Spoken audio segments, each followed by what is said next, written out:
Assalamu alaikum. My name is Preet. I'm a non-Muslim. I'm of Sikh religion. And I came across Islam like a year and a plus back through a friend. We are studying in the same university, and he introduced Islam to me. He gave me a couple of books to read because I used to look at the way he was practicing Islam. He used to pray and his talks, the way he used to talk to me. And then after some time, I used to ask him a lot of questions. So he told me, why don't you read the Quran in the translated version? So that's what I did. So I was pretty convinced after I read the Quran that Allah is the only true God and Prophet Muhammad, peace be upon him, is the last messenger.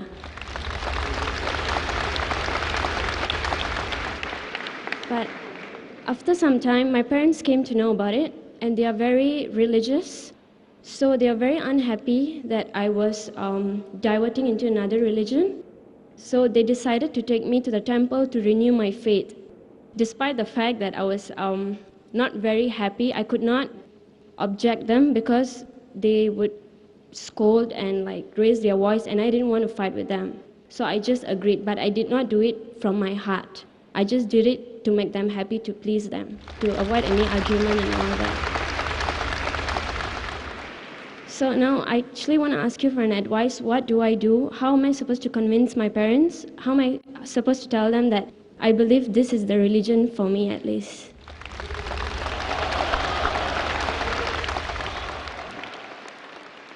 Sister asked the question that she had been studying Islam since the past 1.5 years, and she liked the teaching. She read the Quran. She got convinced that there's one God and Prophet Muhammad is a messenger. And later on, when the parents came to know, they took her back to the temple.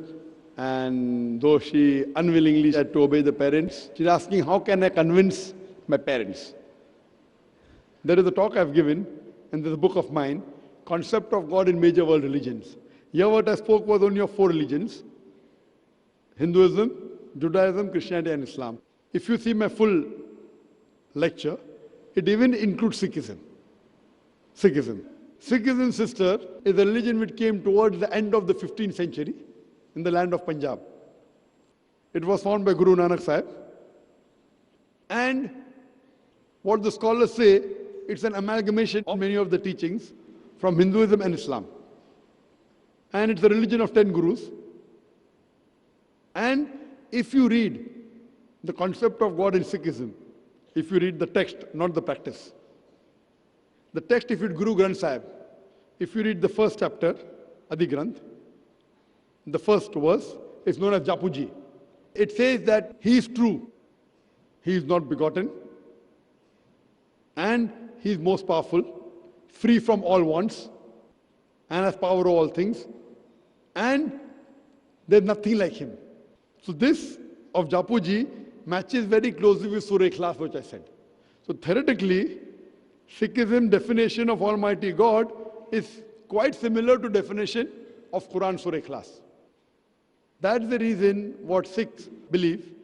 They believe in, they give 2 names, Omkara, which has a manifest form, and Ek Omkara. And there are various attributes given to Almighty God in Sikhism.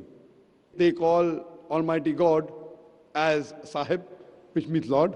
They also call Him as Rahim, merciful. They call Him as Kareem, beneficent. They call Him as Vaheguru, one true God. And Sikhism is against idol worship. It's against Avatarvada, Almighty God taking forms.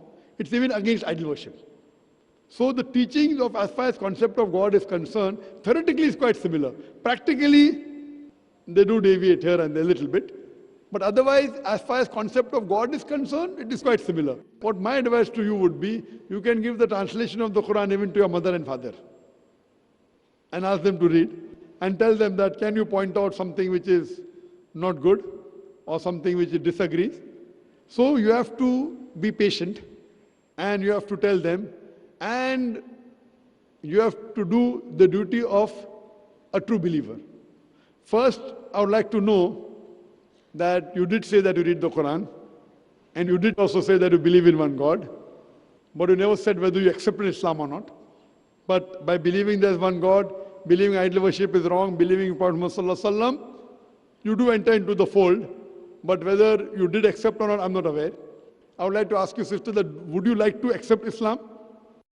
Yes, I would like to, but at this moment, I would want to think, like, want to know how am I supposed to convince my parents first, because I don't want to do something like they are not of the knowledge. And I told my parents that if I'm going to take any step, I will inform you. You will be informed before I take any step. That's right. So what I would request you, as I told you, that you can give my DVDs to your parents. There are various DVDs. And I know that so much of misconception there about Islam that most of the non-Muslim would get afraid. Oh, you're becoming a Muslim, that means you're becoming a terrorist. No, you're going to follow a religion of terrorists, you're going to violence.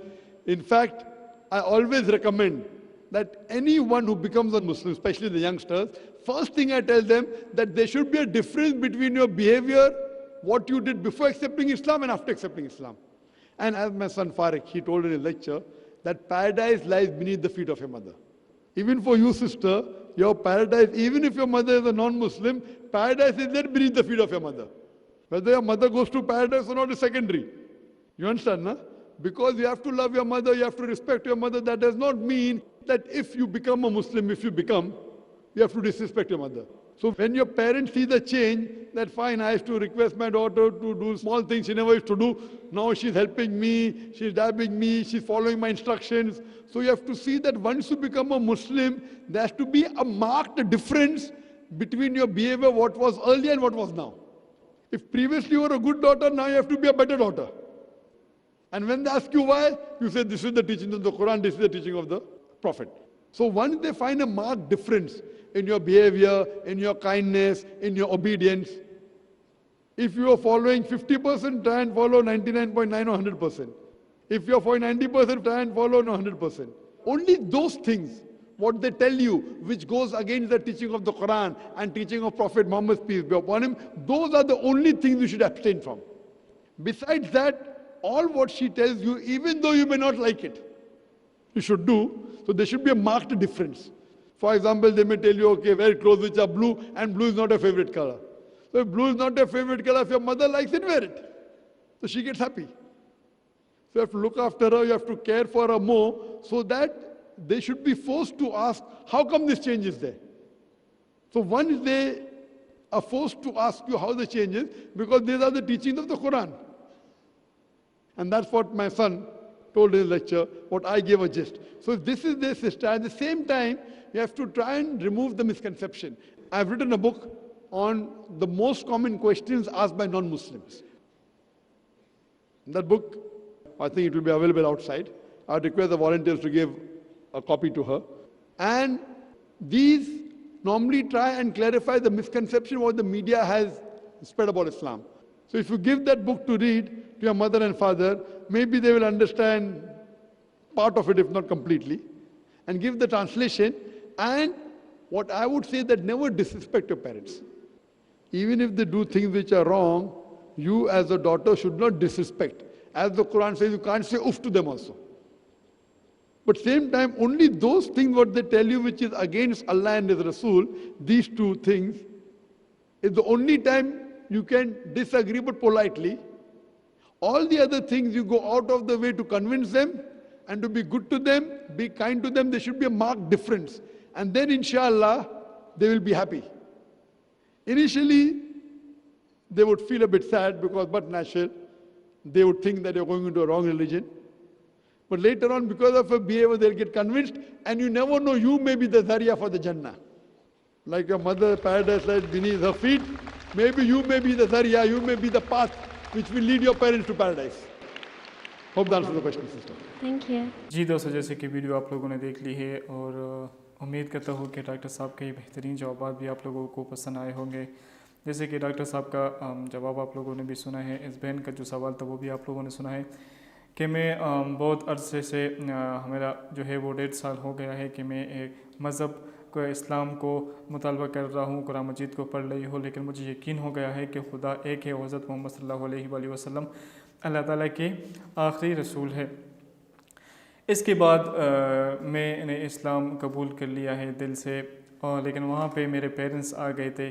मेरे parents बहुत नाराज़ हो चुके थे मुझसे कि आपने इस्लाम क्यों कबूल किया है। फिर वो मुझे मंदिर ले गए हैं मैं उनसे नहीं लड़ सकती थी, वो उनको मैं रिजेक्ट नहीं कर सकती थी, बल्कि उनके दिल के लिए मैं चली गई हूँ। लेकिन मैंने दिल से नहीं मान लिया कि मैं मंदिर गई हूँ या मैंने वहाँ पे कोई गैर मज़हबी रसूमात वहाँ पे किए, जो बुतों की पूजा की मैंने वो की है।